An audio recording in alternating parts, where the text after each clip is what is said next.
toujours dans la série, pour vous prouver que j'ai lu d'autres livres, en fait, cet été, que Tom Hodkinson, l'art d'être libre, j'ai lu un autre livre qui s'appelle, j'ai oublié le titre, Slow Life, en tout cas ça s'appelle La vie lente, et c'est par une copine de Pierre Rabhi, c'est publié quelque part aux éditions Actes Sud ou quelque chose comme ça. C'est un petit livre, vous savez, les cahiers Feeling Good, bien-être, etc. Pourquoi j'ai lu ce livre ? Parce que c'est une copine de Pierre Rabhi et je suis une fan inconditionnelle de Pierre Rabhi, d'abord. Et c'est vrai, en plus, je lis tous les livres de tous les gens qui ont publié autour de lui, etc. Moi, je suis très très exhaustive, en fait, dans ma façon de faire. Donc, en fait, je lis tout le temps, et surtout Tom Hodkinson. Dans Slow Life, en fait, elle dit pas grand-chose que des choses que je savais. C'est-à-dire que ralentir permet de vivre. En fait, c'est pas ralentir. Hein. Slow life, tout de suite, on se dit si je suis en vélo et que je ralentis, je vais tomber, en fait. Et ben non, en fait, c'est pas ça, la slow life. Slow life, c'est simplement, en fait, vivre, d'après ce que j'ai compris. En fait, dans le livre, c'est un livre de 100 pages, et en fait, elle dit « apprenez à vivre ». Et ça fait très très peur, en fait, dans notre société, quand elle dit vous faites un repas, vous mangez un repas, c'est pas la peine, en gros, de vous précipiter ventre à terre sur l'activité d'après, ou bien vous êtes en train d'attendre le bus, vous savez, un abribus, et là, vous avez petit bonbon, mange gros bonbon sur le téléphone, tic, tic, tic, tic. C'est pas la peine, en fait. Regardez juste le ciel, en fait. C'est vachement plus intéressant que bonbon, mange bonbon. Tout simplement, la slow life, c'est vivre. C'est-à-dire, c'est arriver à accepter d'avoir ce qu'on appelle des temps morts. Pourquoi, c'est quoi le temps mort? Déjà, quand on dit temps mort, on se dit, mais qui l'a tué? Vous, en fait. C'est ça l'idée. Puisque, si vous voulez, un temps mort, c'est simplement un temps qui ne serait pas rempli de quoi? D'une productivité. C'est quoi la productivité quand vous jouez à bonbon, casse-bonbon? Ou tue bonbon, hein. C'est quoi la productivité? La productivité, c'est que vous allez avoir un score. Si vous allez avoir un score, vous pouvez concourir en vous connectant à d'autres qui jouent à ce même jeu. Et vous allez pouvoir devenir le champion de bonbon tue bonbon. Ok. Et rien, vous aurez un score. Donc ça vous rappelle quoi? Ça vous rappelle que vous êtes dans un challenge. C'est quoi la slow life? C'est arrêter de penser qu'il y a un challenge. C'est-à-dire que si vous achetez une boîte de Lego à votre nounou, voilà, la mienne ne joue pas au Lego, elle n'a jamais compris à quoi ça servait en fait. Moi j'aimais bien les Lego quand j'étais petite. En fait, vous avez remarqué, j'ai 47 ans. Quand j'étais petite, j'ai eu un jeu de Lego. C'était une boîte avec des Lego. Toutes les couleurs, très très jolies. J'étais super contente. Aujourd'hui, vous offrez à des mômes des Lego, ils ont d'abord le plan. Et vous allez avoir, donc c'est un plan super important, hein. Plus l'enfant grandit, plus les plans sont épais. Et vous avez les étapes. Vous avez le nombre de pièces en sachet et le plan. Votre enfant, il est productif même avec ses Lego. Simon a réussi, en une semaine, à monter le grand navire pirate machin, qui fait 160 pages de plan. Il joue pas au Lego, là, il construit un truc. En gros, on le forme à monter des meubles Ikea. C'est bien, ça peut servir hein, comme aptitude. Ok, ça veut dire qu'aujourd'hui, un enfant est là, même dans ses jeux, pour obtenir une productivité, un score, une capacité, un résultat objectivement mesurable. Si vous construisez la tour que vous avez dans votre tête quand vous avez 8 ans avec un bac à Lego, tout le monde va dire, surtout votre famille qui seront très bienveillants et très gentils, c'est super mon doudou ce que tu as fait. Voilà. Mais on ne pourra pas le mesurer. Ça n'a pas d'intérêt. Ce qui n'est pas mesurable n'est pas intéressant. C'est ce que dit cette fille.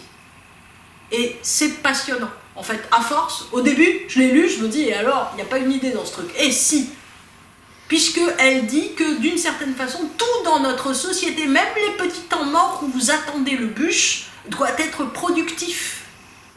C'est productif. Si vous marchez, ça n'a aucun intérêt si vous n'avez pas un compteur de pas. Ouais, j'ai fait 10 382 pas et demi aujourd'hui. Waouh, demain je battrai mon record. Ah bah non, j'ai une sciatique, je peux pas. C'est embêtant.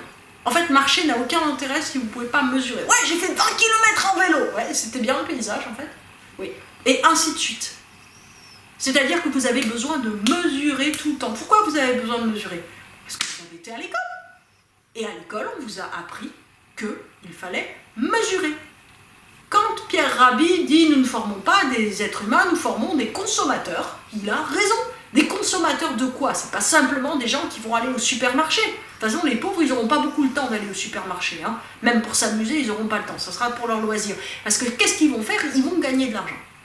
La productivité, c'est ça. C'est-à-dire que quoi que vous fassiez, il faut que ça serve à quelque chose.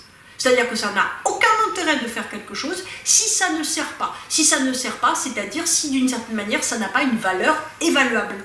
Si vous ne pouvez pas le vendre, l'acheter au moins à vos voisins, ou bien l'évaluer. Et d'ailleurs, c'est pour ça que vous avez, c'est ce que dit cette fille, et c'est ça qui fait que j'ai relu le livre depuis la page 1, je suis un peu lente en fait, donc j'ai besoin de lire plusieurs fois, et en fait, elle avait montré une petite image avec la chambre d'un enfant. Le tapis de la chambre de l'enfant, c'était un jeu d'addition. Et il y avait écrit « Mes petits pieds apprennent à compter ». Et je me suis dit « Ah ma zette !» Effectivement, un jeu, c'est un jeu éducatif. J'avais déjà remarqué que, effectivement, si vous achetez un cahier de vacances, un livre de maths ou bien un jeu éducatif, en fait, ça devient la même chose. C'est-à-dire que quoi qu'il en soit, vous devez développer des aptitudes. Est-ce que ces aptitudes vont vous servir à quelque chose? Ça, c'est pas sûr. En tout cas, ça va vous permettre d'accumuler des connaissances. Là encore, Rob Hopkins, vous savez, c'est lui qui a écrit « Et si on imaginait l'avenir » en anglais, ça donne... je ne pourrais pas vous traduire, mais ça veut dire si tout d'un coup rentrons dans le domaine du what if, c'est-à-dire rentrons dans le domaine de l'imagination. C'est-à-dire au lieu de vous dire, eh bien, essayons d'une certaine manière de regarder la maison monde qui est en train de s'écrouler, la maison terre qui est en train de s'écrouler, si on essayait de trouver des solutions alternatives. Vous savez, c'est tous ces penseurs de la consommation, vous savez l'histoire, moins de bien, plus de bien. Voilà, il est pareil, il est dans la tendance, il est en Angleterre, il a fait des trucs super. Bon, il a écrit aussi beaucoup de livres. Toujours est-il, si vous voulez que lui, il bavardait en fait avec des potes et il disait tout simplement, c'est marrant, on a 20 ans, on est des bons à rien, on sait rien faire. On a le bac, on sait, d'ailleurs pas avec mention, mais on sait rien faire. Effectivement, moi quand j'ai eu mon bac, j'avais 17 ans, je savais rien faire. Rien, un tout petit peu, mais pas grand-chose. Vraiment pas grand-chose. Et au fond, j'étais très productive. J'avais eu des bonnes notes aussi, mais je ne savais rien faire. Et le gros problème de l'être humain, c'est qu'il peut accumuler des connaissances et ne rien savoir faire. Et le gros problème, donc, avec cette histoire de slow life, c'est tout simplement de sortir de la productivité pour rentrer dans ma fameuse créativité. C'est pas la mienne, hein, pour rentrer dans la créativité. C'est-à-dire que si, au fond, vous sortez de la productivité, il y a une chance que vous commenciez à vivre. Mais ça suppose d'une certaine manière de sortir d'une peur. L'éducation crée la peur. C'est-à-dire que l'éducation crée la peur de ne pas réussir, d'être trop vieux. J'ai eu en face de moi des enfants de 9 ans, de 10 ans, de 12 ans qui me disaient « Je suis trop vieux pour ». Vous êtes quoi? Je suis trop vieux pour. C'est trop tard pour moi. Formidable. Vous avez tous remarqué autour de vous, enfin moi en tout cas j'ai remarqué que les enfants qui ont aujourd'hui 10 ans, 15 ans, c'est pas les enfants qui avaient 10 ans et 15 ans à ma génération. Moi, à 10 ans, je m'occupais de faire des hôpitaux de fourmis. Je m'occupais de ramasser des feuilles et d'en faire des lits pour mes poupées. Il n'y a pas beaucoup d'enfants de 10 ans qui font ça. Les enfants de 10 ans sont des petits hommes et des petites femmes d'affaires. Certains jouent, mais très peu, de moins en moins. En fait, c'est pas de leur faute. C'est la faute, d'une certaine manière, d'un engouement de la société, d'un emballement de la société. La slow life, c'est simplement arrêter de vouloir être productif dans ce qu'on fait et faire ce qu'on a à faire. Vous pouvez être dans la slow life et faire la ferme du bec et loin, comme Charles et Perrine, qui ne sont pas des gens qui sont dans la productivité, qui sont des gens qui sont dans le faire, tout simplement, et qui bossent tout le temps. Sauf que, ils bossent tout le temps parce qu'ils ont un idéal, ils bossent pas tout le temps pour gagner de l'argent, ils gagnent de l'argent parce qu'ils font un truc, ils sont en accord avec eux. C'est toujours la même question, l'argent est d'eux. Donc en fait, ce qu'il faut apprendre avec cette histoire, si vous voulez, de l'éducation, c'est que l'éducation devient quelque chose qui est une éducation à la productivité. Moi, j'ai un grand questionnement avec l'éducation Montessori, Steiner, toutes les éducations alternatives, parce que quoi? Parce que tout simplement, je me dis, mais c'est exactement en fait ce qui devrait se passer à la maison. Sauf que les adultes ne sont pas disponibles pour s'occuper des enfants. Parce qu'ils doivent gagner leur vie. Donc à partir de là, ce sont des ersatz d'école à la maison, l'école Steiner ou l'école Montessori. Alors que de l'autre côté, il y a le vrai système qui permettra à des enfants d'être évalués. Pierre Rabhi disait, moi je suis un autodidacte, être un autodidacte, il était nul à l'école, et après il s'est mis à lire et à écrire, et il écrit très bien. Et en fait, ce qu'il dit, c'est que comme je suis un autodidacte, ce que très longtemps j'ai fait n'a pas de valeur, jusqu'au moment où il devient un fondateur. Et c'est ça le problème. Si vous ne pouvez pas évaluer quelque chose, ça n'a pas de valeur jusqu'au moment où ça devient une norme de valeur. Et la question, si vous voulez, c'est que quand on a un enfant, c'est très compliqué de se dire je vais sortir de l'éducation à la productivité pour essayer d'en faire un être humain. Et compliqué aussi par rapport à soi. Regardez où est la productivité par rapport à vous. Qu'est-ce que vous ne voulez pas perdre? Qu'est-ce que c'est pour vous? Quel est le temps mort qui vous fait peur? Quel est le temps que vous essayez de remplir?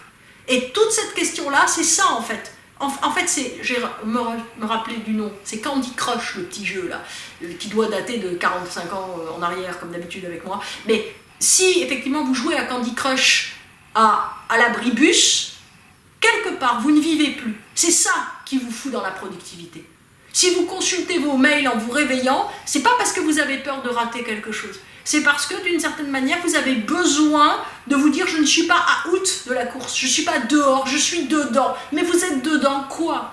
Vous n'êtes pas dedans votre vie. Après, si vous avez envie d'appeler un ami, de regarder vos mails, il n'y a pas de problème. Le problème, c'est que si c'est un temps mort que vous essayez de combler, ça ne va pas, il va vous passer quoi là? Si vous êtes en lien avec ce temps mort, eh ben, vous allez vivre et il va revivre ce temps. Donc tout à coup, ça peut être un temps qui vous donne envie. Et ce qui est très douloureux, c'est que quand on se rend compte que, par exemple, on est très fatigué, donc on est toujours à l'abribus, et puis on prend le téléphone pour jouer, et puis on ne le fait pas.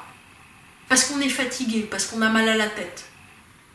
Tout à coup, qu'est-ce qui se passe? On regarde le ciel, et tout à coup, on se dit, mais j'en ai marre, en fait. J'en ai marre de courir, j'en ai marre de plus arrêter, j'en ai marre, je suis fatiguée. Et c'est justement encore ce que décrit cette jeune femme qui explique que c'est comme ça qu'elle a eu un burn-out. Parce que justement, à un moment, elle en a eu marre de remplir jusqu'à la dernière seconde chaque moment. Et justement, ces temps, qui sont des temps, j'ai envie de vous dire, de faille dans la brèche de la productivité, ces temps, ils vous ressourcent, ils vous reconnectent avec vous-même. Et à partir de là, ce sont des temps qui vous donnent, qui commencent par en fait vous rendre triste parce que ça vous donne envie de vivre à nouveau, tout simplement.